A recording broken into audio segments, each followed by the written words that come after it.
With great power comes great responsibility. I don't think there's any form of entertainment that Spider-Man hasn't been a part of.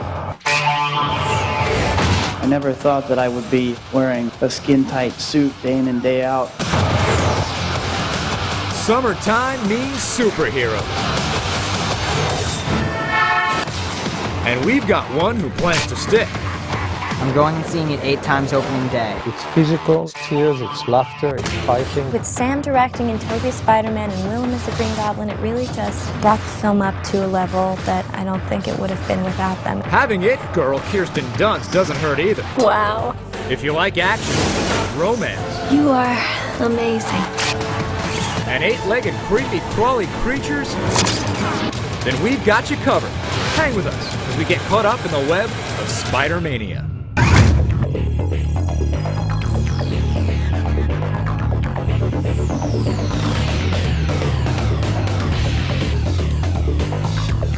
It promises to be one of the biggest blockbusters to swing into theaters this summer. Box office beware. Spider-Man is making his long-awaited big screen debut. Come on, move, kid! And we're going to unmask every dynamic detail behind the big budget flick, from cool effects to casting. I'd never read a comic, I don't think, prior to being cast. Look at me. You think I'm going to read Spider-Man when I was a little girl? No. For Sam Raimi, the film's visionary director, the answer was yes. I'd been reading Spider-Man ever since I was a little kid, and for my 12th birthday, my folks paid a local artist probably like $30 to do a painting of Spider-Man, which I hung above my bed. In bringing the web wonder to the big screen, Raimi found there was plenty of action to mine from Spidey's 4-decade history. Every element from the motion picture has really been drawn at some point from what has existed from the great artists and writers of Marvel throughout those 40 years. Spider-Man co-creator Stan Lee has overseen Spidey's success since he literally stumbled on the concept back in 1962. I saw a fly crawling on the wall. And it occurred to me it might be kind of cool if we had a character who could stick to the wall. Then I needed a name for him. Anyway, I went down a whole list. When I got to Spider-Man, it just sounded so dramatic and a little bit scary, and lo, a legend was born. But Spider-Man was almost squashed by Lee's publisher at Marvel Comics before the character ever even made it to the drawing board. I told him about Spider-Man, what I wanted, and he said, Stan, people hate spiders. You can't call a hero Spider-Man. And he said, you certainly can't make him a teenager. He said, a teenager can only be a sidekick. Then, when I told him I also wanted him to have a lot of problems, he said, don't you know what a hero is? Heroes don't have problems. That's why they're heroes. So, my suggestion wasn't meant with tumultuous enthusiasm. That is, until the public got a glimpse of the web-shooting wonder. Spider-Man unofficially sprang into action in a 1962 comic book titled Amazing Fantasy number 15. When you're publishing the last issue, nobody really cares what you put in it. So just to get it out of my system, I put in the Spider-Man strip. Months later, when the sales figures came in, I'll never forget, my publisher came to me and he said, hey, Stan, you remember that Spider-Man character of yours, that idea that we both liked so much? Why not make it a series? Now that the wall crawler has made his way into theaters, Stan Lee chalks up much of Spider-Man's hero status to the very unheroic concept that was rejected 40 years ago. He's probably the most human of the superheroes, and he was a typical teenager with all the worries, dandruff, acne, ingrown toenails, you name it. You can relate to him. He's your typical high school kid, and a lot of the kids, growing up, with they're kind of they call it awkward, and they kind of see him as hey, look at this guy. It's just the idea of a normal guy getting these powers, completely by accident. Second-generation Spider-Man artist John Romita Jr. has drawn the hero for 14 years. That word nerd is kind of used too much, but he was the everyday guy. Stan created a character that would be just the guy off the street that happens to get these powers.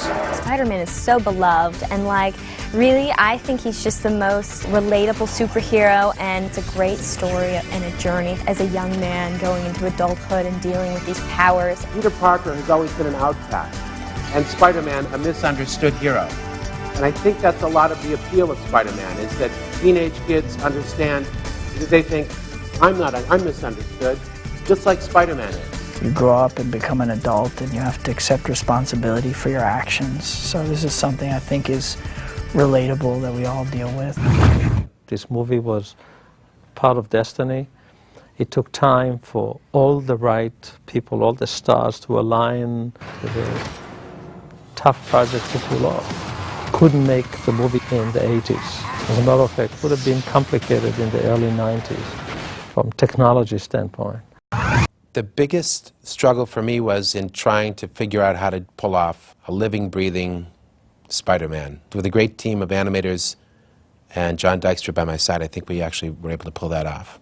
And the greatest thing in this movie was that we looked at real life, we looked at real webs, and it was very important to us to emulate the real thing, what a web will look like. It's hard to know exactly what to anticipate because there's so many special effects and there's so many elements to this film which are new to me. I think some of the things exceeded my expectations and some of them matched my expectations. When you see shots of Spider-Man web swinging over the city, I mean, even I, who am used to it, I get such a thrill out of it. It's a visual delight. But not all of Spider-Man's magic is computer-generated. Over the next hour, we'll explore the love story between Peter Parker and Mary Jane Watson. Peter Parker at the beginning is just a good, ordinary, genuine kid who has a great affection for this girl since he's 6 years old, and he just wants to get to know her and share himself, and she just has to grow out of the phase of wanting to hang out with the cool kids. Spider-Man brought out the woman in her in a way that was just like this mysterious kind of sexy mystery man who keeps saving her, and that's the bad boy side I think that she's going for there. Of course, every hero needs a great nemesis, and later we'll catch up with Willem Dafoe, better known in this film as the Green Goblin. It was a lot of fun to play, I mean, for lots of different reasons. The fact that it was a double role, and there's lots of different things that I get to play around within the roles, because there's huge action sequences, but there's also dramatic scenes and comic bits. It's got a lot of stuff to play with. Especially considering that the Green Goblin's alter ego is Peter Parker's mentor, Norman Osborn. Their relationship in the Peter Parker, Norman Osborn mode inform what happens in their superhero mode. It works on lots of different levels, and it's a real hybrid. It's part action movie, it's part popcorn movie, it's part love story. That's right, so stick around. Coming up, Spider-Girlfriend Kirsten Dunst tells it like it really is. And after the end of the day, you're sick of screaming for Spider-Man. And up next, Tobey Maguire gets all tangled up in his new role. They would end up sewing me into the suit. But first, we asked you real web users at eOnline to rank these studly superheroes. Which would you most want to be? Superman, Spider-Man, Batman, Wolverine from the X-Men, or Spawn? Here's how they ranked. At number 5, it's Spawn. Number 4 is Wolverine from the X-Men. Batman ranked 3rd. He was outmatched by the Man of Steel, Superman at 2. And topping our superhero list is none other than web slinger Spider-Man. Hey, it pays to be the latest movie superhero.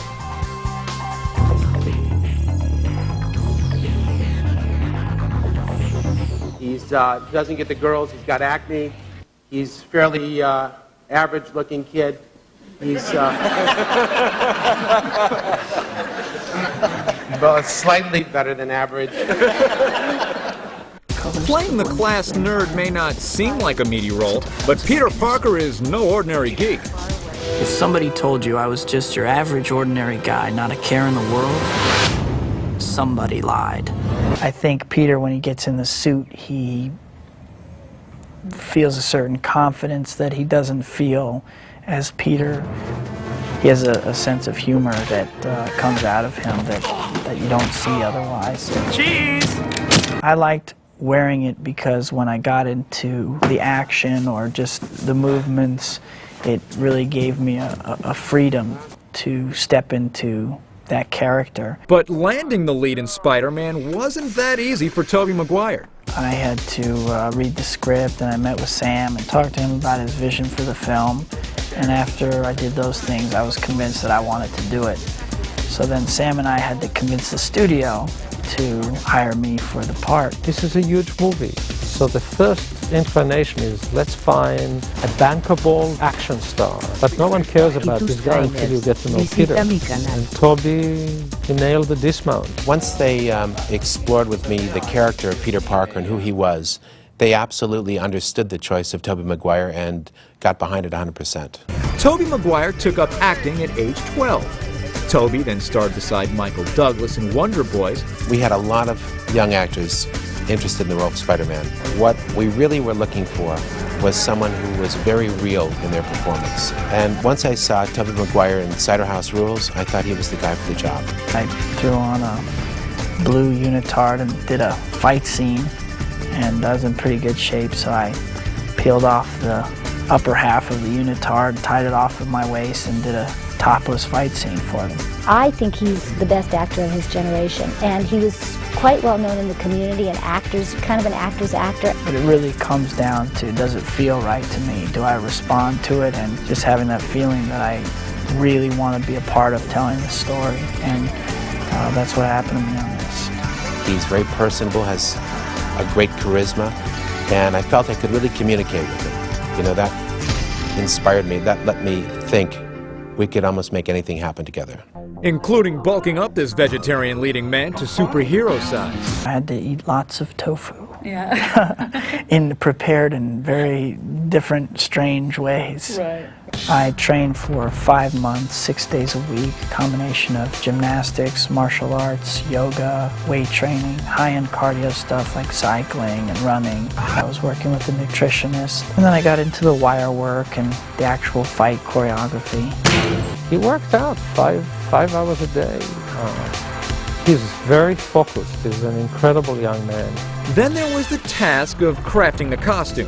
I had to go through a body cast and computer scans and a couple dozen fittings. James Atchison, our costume designer, and myself wanted to maintain the original classic look of the Spider-Man character. I wanted to show Spider-Man's eyes. I was terribly afraid of the audience disconnecting with Peter Parker when he was Spider-Man. James came up with a great Oakley lens look for Spider-Man. With Spider-Man, because the costume is so much in the lore and the fans know it, and we didn't feel that we could mess around with that. Even though we modified the costume for a movie and tried to bring it into the 21st century, it's the classic costume. The suit was pretty comfortable and flexible. The only thing that was somewhat uncomfortable is that the zippers would break, so they would end up sewing me into the suit. If I needed a drink of water or a bathroom break, it would be a little bit of a process. Even when Peter Parker is masked by his Spider-Man persona, his very human side can't help peeking through. I think it's nice, though, in the scene in the rain when I'm talking to Kirsten. It's a nice moment when you see the vulnerability of Spider-Man. You see Peter Parker in Spider-Man. At times he misuses his power. It doesn't end up so good for him. The results are quite grave. We tried to make it a positive story about a good character who learns an important lesson in his life. Just ahead, Willem Dafoe heats up the screen. I started on fire a couple of times, but they put me out pretty quick. But first, we'll check in with our other web users on eOnline. We asked you guys to rank Spidey's superpowers and determine which is the coolest. The choices are web shooting, superhuman strength, wall-crawling ability, Spidey's sense of danger, and superhuman reflexes. The results are in, and at number 5 is superhuman strength. At 4 is superhuman reflexes. At number 3 is Spidey's intuitive sense of danger. At a close second are the web shooters, and coming in at number 1 is wall-crawling ability.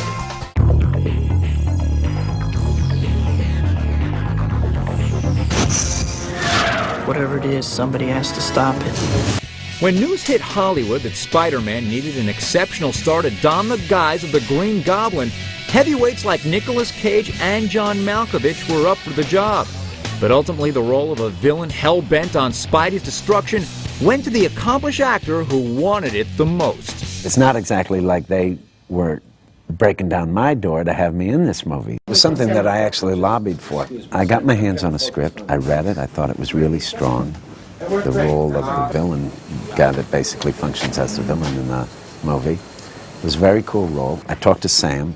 I liked how he talked about the movie, rather than talking about all the effects, which I know he could deliver that stuff and the action stuff and the look of the movie. I was shooting a movie in Spain and someone came and shot some videotape of me in the vestibule of my hotel room doing a couple of Green Goblin scenes, and finally they saw the light and cast me. In the part of the Green Goblin, we were looking for somebody that could handle the role physically. And the Green Goblin has to get in a lot of fights with Spider-Man. We fooled around with different fighting styles and actually did lots of different stuff, everything from kind of capoeira stuff to martial arts stuff. But ended up, the Goblin turned out to be pretty much a meat and potatoes kicker and puncher.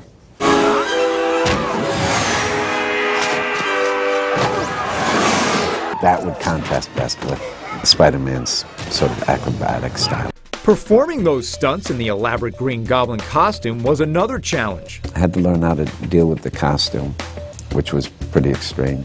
James Hutchinson and myself and the production designer Neil Spisak wanted to honor the comic book, the look of the comic book. But primarily what we wanted to do was make it seem like it came from a real world. So we had to back into the logic of the Green Goblin's look and outfit. We played around with, you know, how much you should see the eyes, how much you should see the mouth, what the nature of the mask should be. The look is very strong, but also you wanted it to be expressive. And there's only so much you can do with your voice and your physical gesture. So in some scenes you really felt like we felt like we needed to see the eyes. The mask, maybe that was part helmet for this flying device. And he rides this Goblin glider, his personal transport, kind of a winged rocket sled. Had to learn how to ride the glider, which was tricky. It took great muscle coordination for an actor to stand on this thing. And you're not just sitting on this thing, though, you're riding it. Your feet are strapped to it. So not only do you have to be able to ride this thing without breaking your ankles, but you've got to make it seem like you're driving it, it's not driving you. Willem was able to pull that off. But also, we needed someone that could fulfill another aspect of the story.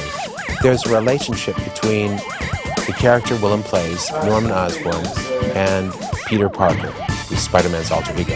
What was great about Willem was we wanted someone who could play both sides, subtle, but also could have some fun with the larger-than-lifeness of the character. Peter, may I introduce my father, Norman Osborn? Heard so much about you. Great honor to meet you, sir. Harry tells me you're quite the science whiz. You know, I'm something of a scientist myself.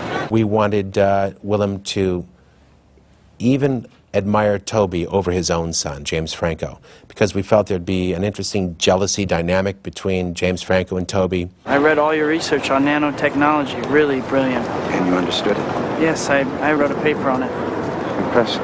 Norman Osborn has a son. He feels greater affinity with Peter Parker than his own son. So he really projects a lot onto Peter Parker and identifies with him and loves him like a son, almost at the expense of rejecting his own son. So that's all in play. And then in the superhuman mode, there are echoes of that. Norman Osborn becomes sort of a surrogate father figure to Peter, and we needed somebody that had a particular warmth to them and an intelligence. Risks are part of laboratory science. Look, let me reschedule. With a proper medical staff and a volunteer. I mean, if you just give me 2 weeks. 2 weeks? 2 weeks, we'll have lost the contract request and Oscorp will be dead. Sometimes you gotta do things yourself. He's a guy that works at this corporation that has a lot of defense contracts, and the defense contract is going to be pulled if he doesn't get results, but in order for him to get the results they need, he has to do a human test. And all the scientists say, no, it's too dangerous. And he says, well, he's afraid to lose the contract, so he does the test on himself. Things don't go so well.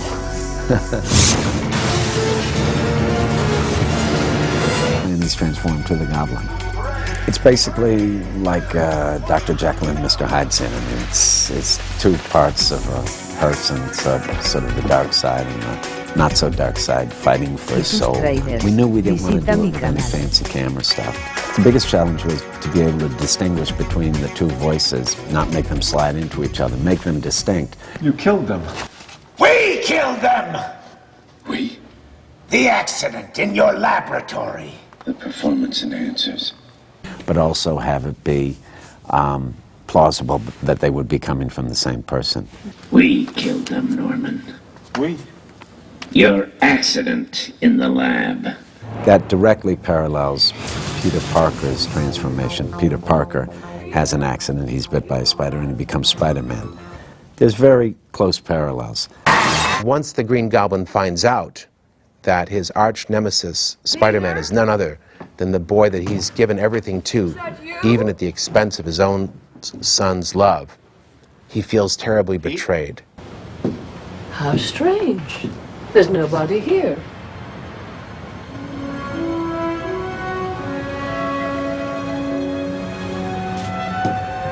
Bit of a slob, isn't he? All brilliant men are.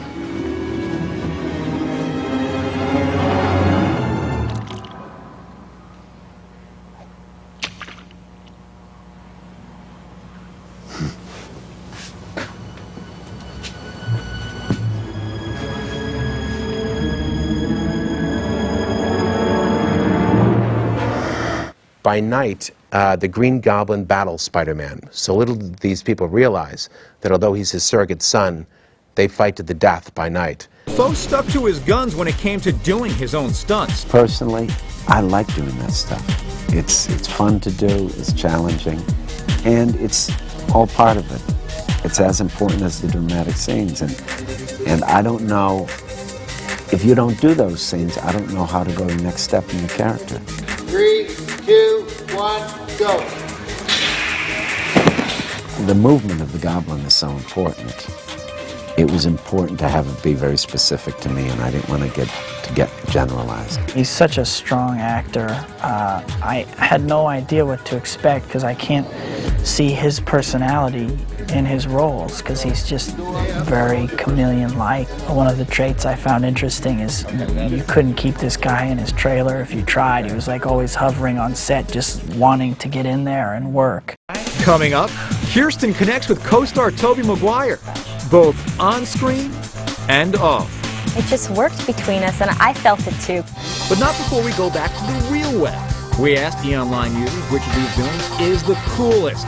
Spider-Man's gruesome Green Goblin, the sadistic clown from Spawn, that pain in Superman's neck, Lex Luthor, the Riddler from Batman, or is it that sexy Catwoman from Batman? At number 5, it's the clown from Spawn. Riddle me this, Batman's the Riddler is number 4. At number 3, it's Superman nemesis Lex Luthor. The second place villain is the seductive Catwoman. And your choice for coolest bad guy is, you guessed it, Spider-Man's own Green Goblin.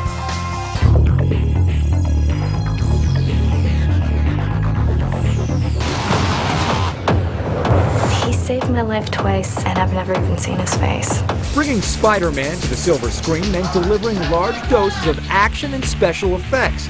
But even more important was finding the right woman to play Spidey's sweetheart. Look at me. You think I'm going to read Spider-Man when I was a little girl? No. Good thing director Sam Raimi didn't hold that against Kirsten Dunst. The first shoot date was coming up quickly. And although we had seen a lot of great actresses who wanted the part, we needed somebody that really had what they call chemistry with Tobey. I was in Berlin doing the Cat's Meow at the time, and I had met Sam Raimi 2 months before they came to see me. I had strep throat, and they wanted me to get on the plane and go to Berlin and be there for like, I don't know what it was, like 17 hours, and it sounded like it wasn't going to be fun. I guess they just weren't finding somebody who clicked with Tobey in the right way. There was a little note from Kirsten thanking me for coming out there, knowing that I was under the weather, and I thought that was very thoughtful of her, and I was really struck by it. When I saw Tobey step into the room, the pallor seemed to leave him, he seemed energized, and there was actually an electricity that was going on between the two of them, and we got it on film.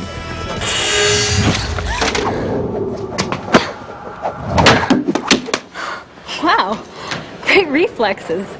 It just worked between us, and I felt it too. I think we all knew pretty much at that point that she was our girl. Never mind that the 20-year-old New Jersey native started acting in TV commercials at age 3, and that by 12 she delivered her breakthrough performance and first on-screen kiss with Brad Pitt in Interview with a Vampire. By 2000, Kirsten was in big demand with roles in The Virgin Suicides and Bring It On before she was courted for Spider-Man. It's a great story, plots, and that's what really holds the film together. If you don't have an emotional center, then you don't draw the people in the audience in. Don't make me look ugly. That's impossible. Kirsten put her own spin on the Mary Jane character. I definitely didn't want her to be just a damsel in distress. You know, it's definitely Spider-Man needs to save her a bunch, but, you know, I talked to Sam and I was like, you know, she needs to kick a little butt and defend herself for a little bit. You are amazing. Mary Jane kind of goes on this journey by herself because she comes from a very hard home life and she kind of covers it all up, and Peter's really the only man that she's shown a vulnerable side to, and it's been and he's accepted her for what she is. You're laughing at me. Oh, I understand. He is extremely cool. I think she realizes at the end that she can't be dating the bad boys anymore. She has to go for the, you know, lovely guy who'll always be there for her and who's smart and sweet and makes her laugh. But do you think it's true, all the terrible things they say about him? No, not Spider-Man, not a chance in the world. I think he anticipates them having a connection, but she just has to grow out of the phase of wanting to hang out with the cool kids or whatever. At the heart of Stan Lee and Steve Ditko's creation, Spider-Man, there's always been a very strong romantic thread that I've been attracted to. Do I get to say thank you this time? It's actually kind of sad because he has such a responsibility as Spider-Man that he can't really let her in too close because, you know, otherwise she'll be in danger. Still, Carol is par for the course for Mary Jane, and Kirsten even performed more of her own stunts than co-star Tobey Maguire, since her character lacked the luxury of wearing a mask. It was a little scary. They hooked me up to wire because at one point the balcony, it breaks off the balcony and then it breaks off like that. Sam would be like, look over here, and then, he's coming back, Spider-Man, help. Good. And after the end of the day, you're sick of screaming for Spider-Man. You really did well. You're dynamite. It looks great on film, though. Even though you knew certain shots were CGI, it just looked like a comic book page was jumping off the screen. For such a big movie, we were very unorganized sometimes. Like, we'd be rewriting scenes sometimes that day. Who are you? To have a cast like that in Spider-Man, it's like, it just raises it to such a great level. I think that with Sam directing and Tobey Spider-Man and Willem as the Green Goblin, it really just brought the film up to a level that I don't think it would have been without them. Up next, director Sam Raimi unmasks the secrets of Spider-Man. Just because it hasn't been done doesn't mean it can't be done. But first, let's get caught in the World Wide Web. We asked eOnline users to rank their favorite superhero love interests. Here are the choices. Spider-Man's Mary Jane Watson, Batman's woman Vicky Vale, the woman who made Superman weak in the knees, Lois Lane, Betty Banner, who tamed the Hulk, or Spawn's Lady Love, Wanda Fitzgerald. Kicking off our list at number 5 is Wanda Fitzgerald from Spawn. Your 4th place favorite female is the Incredible Hulk's Betty Banner. 3rd among our Lady Love interests is Batman's Vicky Vale. Superman's Lois Lane got your pulse racing at number 2, and pulling rank at number 1 is Spider-Man's Mary Jane.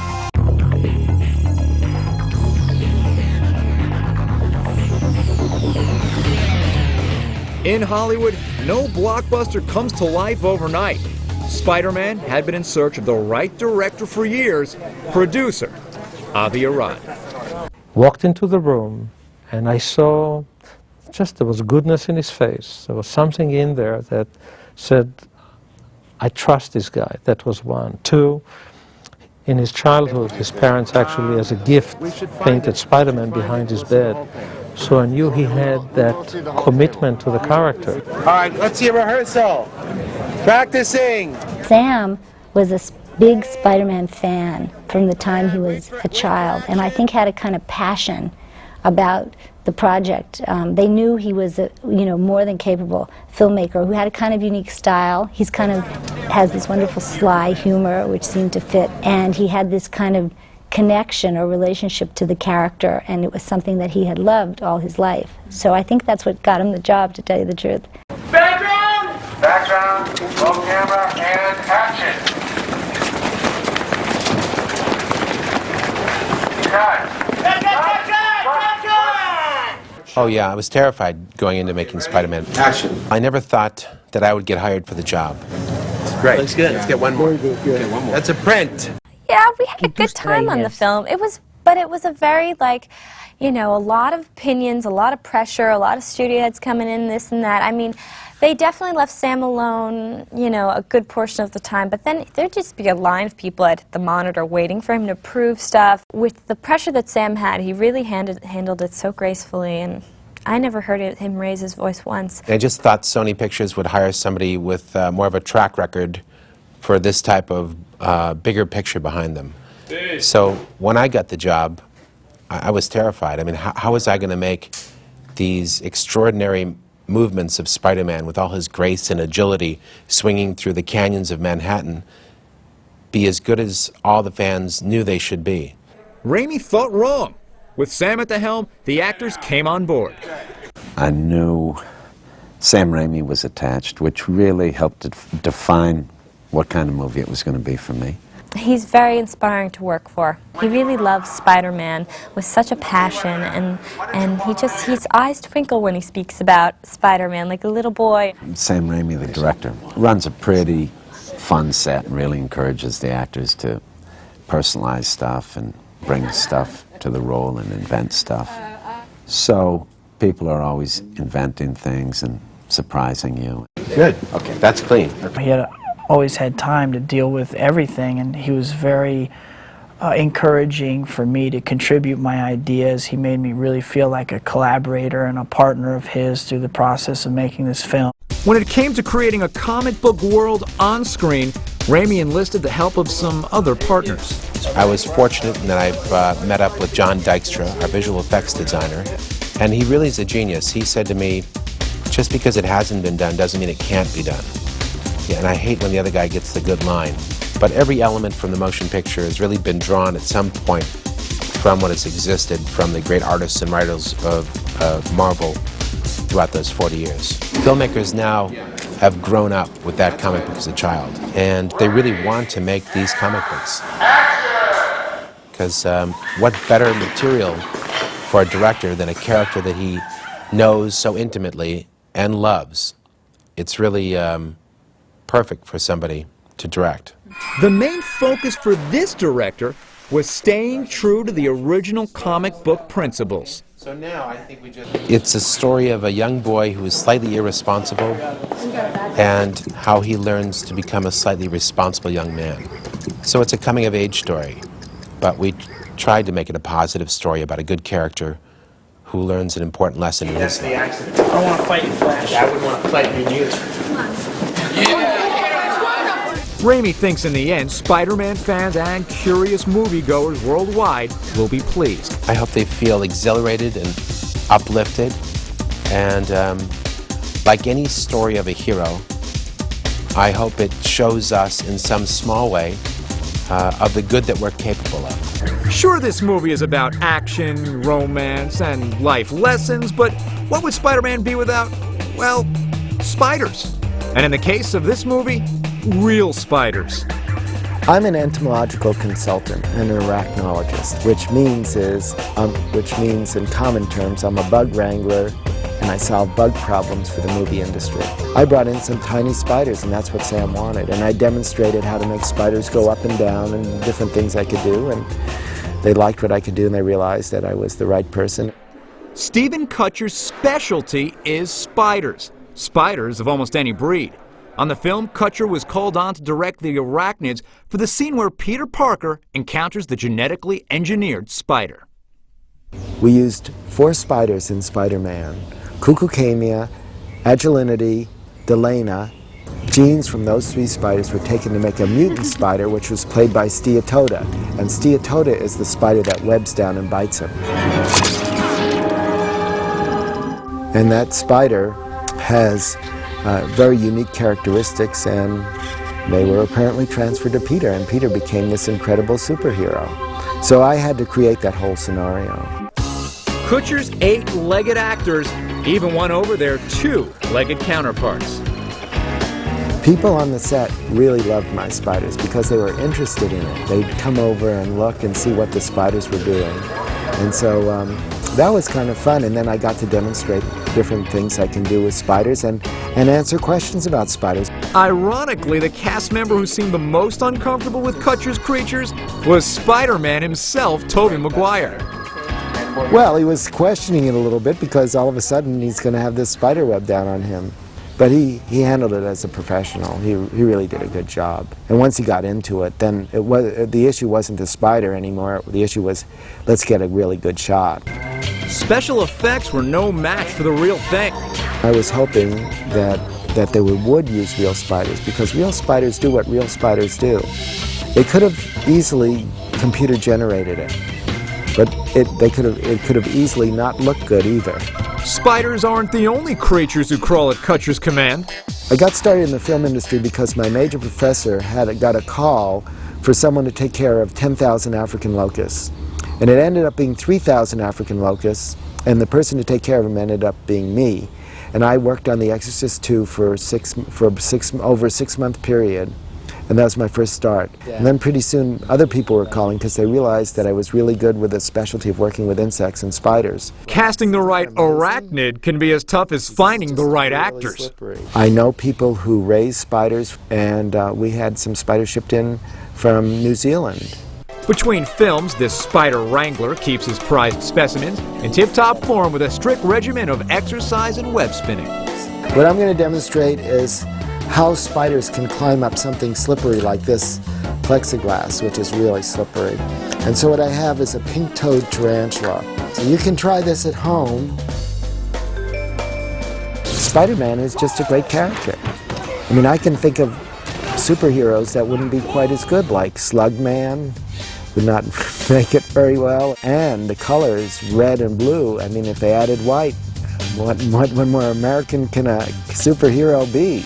While Kutcher delights in a superhero based on his beloved creatures, Spider-Man creator Stan Lee has his own arachnid appreciation. It's a funny thing. I have no particular feeling about spiders one way or another. But I will tell you one thing. Whenever my wife or I see a spider in our house, not too often, thank goodness, I take the cap off a can of anything. And if the spider is crawling on the wall, I put the cap over it, put an index card under it, and then I carry it outside and take the card away and let the spider go into the bushes. I cannot kill a spider. As Spider-Man hits theaters, the filmmakers are already looking to this superhero to provide some super sequels. One of the nice things about our ongoing soap opera, something like Spider-Man, obviously will have sequels. I am signed on for 2nd and 3rd, yeah. I'm excited about it. I'm looking forward to seeing where the character goes. Yes. I mean, it doesn't necessarily mean that they're doing one, or if they do that I'll be in it, but if they choose, so I'm in it. Oh yes, they already have it planned, so yes, I'm sure there will be sequels. Thank you so much. The second script is starting to be written, but I haven't had a chance to work on it yet. The sequel, which they're working on now, and then the following sequels, they will all have visuals that'll be breathtaking. I think Sony, to their credit, believes in our movie. It just makes sense to try to put the team back together and make another one. You won't see Doc Ock in this, but you will see a cameo of one other villain at least, maybe 2. We're just starting to write the script. One of the hardest things, I think, with 40 years of comic books is to know what part of the story to tell. The trick with the character, because it's been done so long, and now they got a movie coming out, probably 2 or 3 more, is to make it topical. Sam and I are always discussing where we want Mary Jane to go or what should be happening. I'm always thinking of things that I'd like maybe to happen in the script. And to be able to work with Sam again is so wonderful because he was just a dream to work with. For now, filmmakers have high hopes that audiences will definitely catch the Spider-Man bug. As far as people's expectations, I'm not too concerned. I put all that responsibility onto Sam. They don't want to reveal too much. They don't want to spoil it for the kids. They want them to be swept up into the thing. It's a movie that you just go and it just sucks you up, I think. Right from the beginning credits, I think the movie just takes you right in, and it's just like so entertaining. The whole movie is just like one great ride. We're trying to make the picture appeal to an intelligent audience so that adults can really enjoy it, but at its heart it'll have a lot of fun and excitement and adventure that the kids will also enjoy. I hope it's huge. I hope people really like it. I hope they were entertained, and then whatever else they get from it.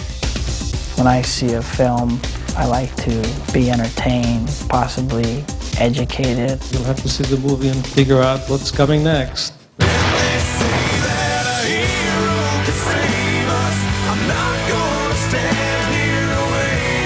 you? He saved my life twice, and I've never even seen his face. This is my gift. It is my curse. You do too much. You're not Superman, you know.